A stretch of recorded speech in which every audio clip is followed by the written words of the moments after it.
Powerful men are hiding billions in offshore accounts. What do governments say?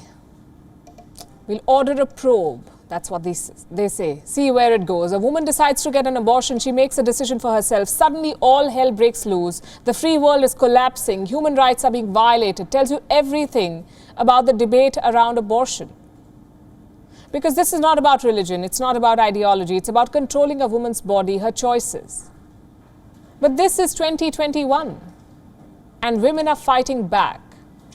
Here's what happened in Washington, D.C. Thousands of women marched to the Supreme Court. What did they want? To protect one of America's most important legal rulings, Roe versus Wade. The judgment was given in 1973. What does it say? It says that pregnant women can get an abortion without government restrictions. Roe versus Wade. It has survived many challenges.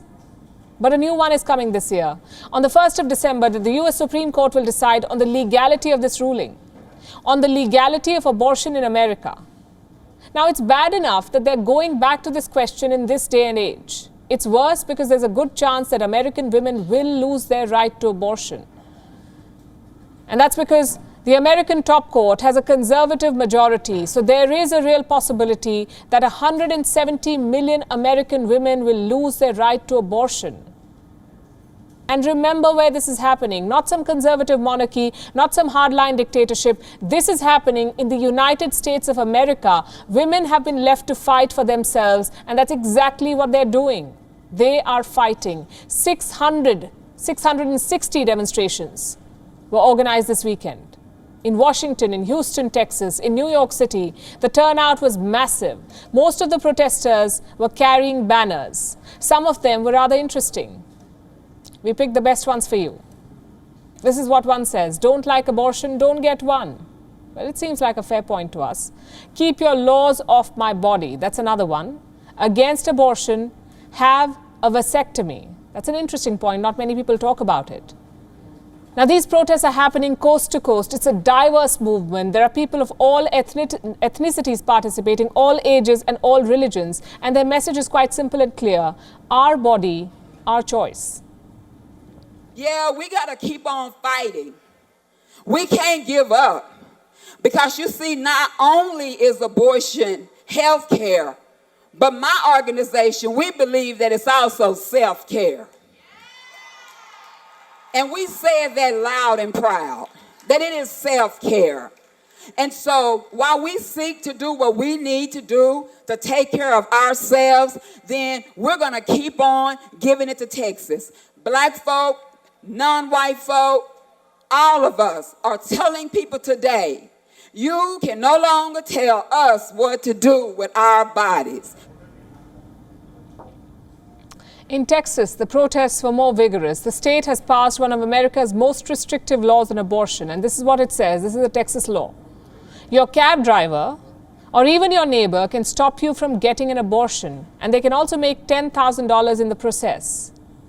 This law in Texas basically allows people, even random strangers, to report on women getting an abortion, and they will be rewarded for it. And this law is the brainchild of Texas Governor Greg Abbott. Well, women in Texas have a message for him. They wore T-shirts saying, "Abort Abbott." I felt betrayed by my politician. How dare they? How dare they do that to their women? And to do this without a real vote, you know what I mean? We don't remember coming out for that, and they got it in sneaky, and the way they passed it was underhanded. Everything about it smells to high heaven. These protests do not end at America's borders. They're happening all over Latin America, in Mexico, in Brazil, in Peru, in Argentina. Thousands of Latin American women die from unsafe abortions every year. In Colombia, abortions are only permitted in rape cases or if there's a threat to the mother's life. In Peru, abortions are illegal, no exceptions for survivors of sexual assault. In Brazil, abortions are subject to conditions such as rape or risk to the mother. All these countries treat abortion as a process of last resort, not as a personal choice, not as a medical right, but an option of last resort.